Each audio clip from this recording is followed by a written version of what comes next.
दोस्तों आज की वीडियो में हम सीखेंगे कॉन्टैक्टर क्या है, ये किस तरीके से वर्क करता है, इसके अंदर कनेक्शन किस तरीके से करते हैं, इसके अंदर कौन कौन से टर्मिनल होते हैं, वो सारा कुछ हम इस वीडियो में सीखेंगे। दोस्तों उससे पहले हम समझ लेते हैं इस एमसीवी को। और एमसीवी आपने बहुत से जगह पे लगाई होगी, इसके लिए आपको इस कॉन्टैक्टर को समझने में आसानी होगी। तो दोस्तों एमसीवी के अंदर हमें बिल्कुल सिंपल सा कनेक्शन करना होता है और हमारी एमसीवी वर्क करने लग जाती है। जैसा कि आप देख रहे हैं यहाँ पे हमारे ये 3 टर्मिनल है इनकमिंग की, और ये हमारे आउटगोइंग के टर्मिनल हैं। जैसे कि हमने यहाँ पे किसी RYB को कनेक्ट किया दोस्तों, और एमसीवी को हमने ऊपर किया और वो हमें आउटपुट इसके इसके टर्मिनल से हमें आउटपुट मिलने लग जाता है। दोस्तों एमसीवी के अंदर हमें प्रोटेक्शन भी मिलती है। जिस तरीके से हम देखते हैं हमारे एमसीवी के अंदर हमें 2 प्रोटेक्शन मिल जाती है, एक ओवरलोड, दूसरा हमारा शॉर्ट सर्किट। उस कंडीशन में हमारी एमसीवी ट्रिप होती है। और वहीं पे अगर जो हम इस कॉन्टैक्टर की बात करें तो कॉन्टैक्टर के अंदर हमें इस तरीके की कोई भी प्रोटेक्शन नहीं मिलती है, शॉर्ट सर्किट, ओवरलोड। दोस्तों इसके अंदर हमें एक अलग से डिवाइस को कनेक्ट करना होता है जिसे हम ओवरलोड के नाम से जानते हैं। उस ओवरलोड को हम इसके अंदर कनेक्ट करते हैं सेफ्टी के लिए, ओवरलोड शॉर्ट सर्किट के लिए। तो दोस्तों मैं वो अलग से वीडियो एक अपलोड करूँगा अपने चैनल पे, आप वो देख लेंगे ओवरलोड को हम किस तरीके से कॉन्टैक्टर के अंदर कनेक्ट करते हैं। एक मैं कंप्लीट वीडियो उसके ऊपर बनाऊंगा, उसमें मैं कॉन्टैक्टर के सारे कंट्रोल वायरिंग और ओवरलोड को किस तरीके से कनेक्ट करते हैं वो सारा कुछ मैं बताऊंगा उस वीडियो में। तो आप वो वीडियो देखेंगे तो आप समझ में आ जाएगा। पहले उससे पहले हम समझ लेते हैं इस कॉन्टैक्टर को, कि कॉन्टैक्टर हमारा किस तरीके से वर्क करता है, क्योंकि इसको हम समझेंगे तो फिर आगे की चीज़ को हम आसानी से समझ सकते हैं। दोस्तों कॉन्टैक्टर जो हमारा होता है एक ऑटोमेटिक डिवाइस है। इससे हम किसी भी लोड को ऑटोमेटिक और मैनुअली दोनों तरीके से ऑन ऑफ कर सकते हैं। दोस्तों इसको ऑटोमेटिक ऑन ऑफ करने के लिए हमें एक टाइमर का यूज़ करना होता है, और उस टाइमर को हम इसके साथ में कनेक्ट कर देते हैं और ये हमारा कॉन्टैक्टर जो हमारे लोड को ऑटोमेटिक और मैनुअली दोनों ऑन ऑफ करेगा।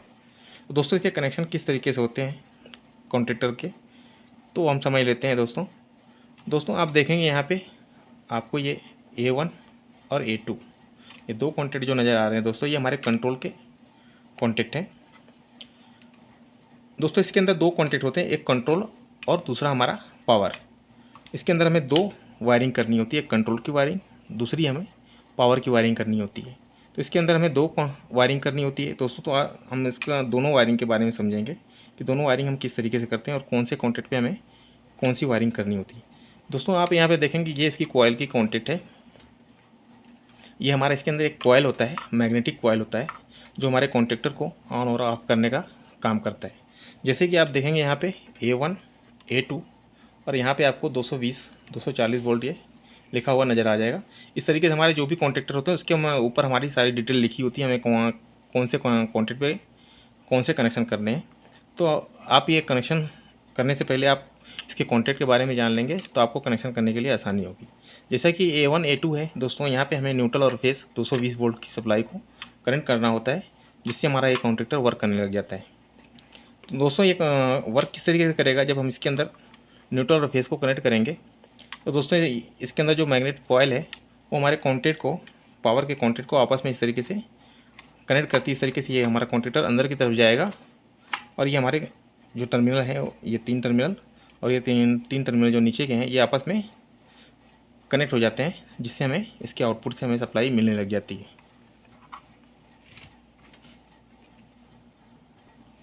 दोस्तों जैसा कि मैंने आपको बताया, इसकी जो कॉइल की कॉन्टैक्ट है यहाँ पे हमें 220 वोल्ट सप्लाई को कनेक्ट करना होता है। उसके बाद हम इसके पावर का कॉन्टैक्ट देख लेते हैं। ये हमारे लाइन 1, लाइन 2, लाइन 3 ये हमारे पावर के कॉन्टैक्ट हैं, जहाँ पे हमें RYB को कनेक्ट करना होता है और वो RYB हमें इसके आउटपुट पे मिलेगा। जब हमारा कॉन्टैक्टर ऑन होगा वो हमें सप्लाई इसके आउटपुट से मिलने लग जाएगी। इसके आउटपुट के कॉन्टैक्ट को हम किस तरीके से समझेंगे दोस्तों, तो यहाँ पे आप देखेंगे T1, T2, T3 आपको इस तरीके से लिखा हुआ नज़र आएगा। दोस्तों ये हमारा आउटपुट का कॉन्टैक्ट होता है। यहाँ पे हमें अपने लोड को कनेक्ट करना होता है और यहाँ पे हमें पावर को कनेक्ट करना होता है। उसके बाद हम देखेंगे इसके अंदर हमें 2 कॉन्टैक्ट और नज़र आ रहे हैं, एक हमारा NC कॉन्टैक्ट है, एक हमारा NO कॉन्टैक्ट है। तो दोस्तों इसका यूज़ हम कहाँ पे करते हैं, जब हम इसको देखते हैं तो दोस्तों हमारे समझ में नहीं आता कि इसमें हम कनेक्शन किस तरीके से करेंगे। दोस्तों ये हमारे कंट्रोल के टर्मिनल होते हैं, यहाँ पे हमें कंट्रोल की वायरिंग करनी होती है। दोस्तों हम किस तरीके का स्टार्टर बनाना चाहते हैं उसके अकॉर्डिंग हम इस कॉन्टेंट का यूज करते हैं। तो दोस्तों मैं एक कंप्लीट वीडियो बनाऊंगा, उस वीडियो में आप समझ लेंगे कि NONC का कंटेंट हम किस तरीके से यूज़ करते हैं, हम स्टार्टर किस तरीके का बनाना चाह रहे हैं, उसके हिसाब से हम इस कंटेंट को यूज़ करते हैं। फिर भी मैं आपको इस वीडियो में समझाने की कोशिश करता हूँ कि NC कंटेंट किस तरीके से वर्क करता है और उसका NO कंटेंट किस तरीके से वर्क करता है। दोस्तों NC का मतलब होता है नॉर्मल क्लोज, NO का मतलब होता है नॉर्मल ओपन। हमारे इस कॉन्ट्रैक्टर के अंदर जो भी कंडीशन होगी उसके अकॉर्डिंग हमारा ये NC और NO वर्क करता है। जैसे हमारा कॉन्ट्रैक्टर अभी ऑफ के पोजीशन में है, तो हमारा जो भी हमने सप्लाई इसके NC कॉन्ट्रैक्ट पे दी है, वो सप्लाई हमें इसके NC के आउटपुट से मिलती रहेगी जब तक ये हमारा कॉन्ट्रैक्टर ऑफ रहेगा।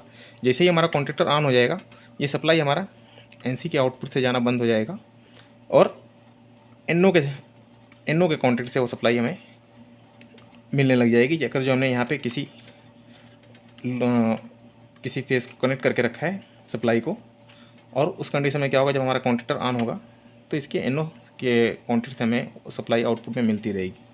दोस्तों ये इसका वर्क होता है और इसकी मैं कंप्लीट वीडियो एक बनाऊंगा NONC की, आप उसको देखेंगे तो आपको सारा कुछ समझ में आ जाएगा इसका NONC कॉन्टेंट किस तरीके से हम यूज़ करते हैं।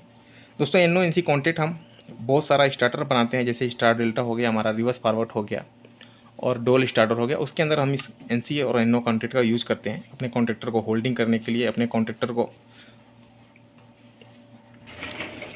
को इंटरलॉक करने के लिए। दोस्तों जब हम एक रिवर्स फॉरवर्ड का स्टार्टर बनाते हैं दोस्तों, तो हमें उसके अंदर इंटरलॉकिंग करनी होती है, ताकि हमारा जब एक स्टार्टर ऑन हो, एक हमारा कॉन्ट्रैक्टर ये ऑन हो, तो दूसरा कॉन्ट्रैक्टर हमारा ऑन नहीं होना चाहिए। तो वो सारा मैं उस वीडियो में आपको डिटेल में समझाऊंगा किस तरीके से हम इसका जो है वायरिंग कर सकते हैं कंट्रोल की। तो दोस्तों आपको वीडियो अच्छी लगी हो तो मेरे वीडियो को लाइक करें। दोस्तों मेरे चैनल को सब्सक्राइब करें, ताकि मैं जब भी कोई वीडियो अपलोड करूं अपने चैनल पे तो आपके पास सबसे पहले पहुंचे।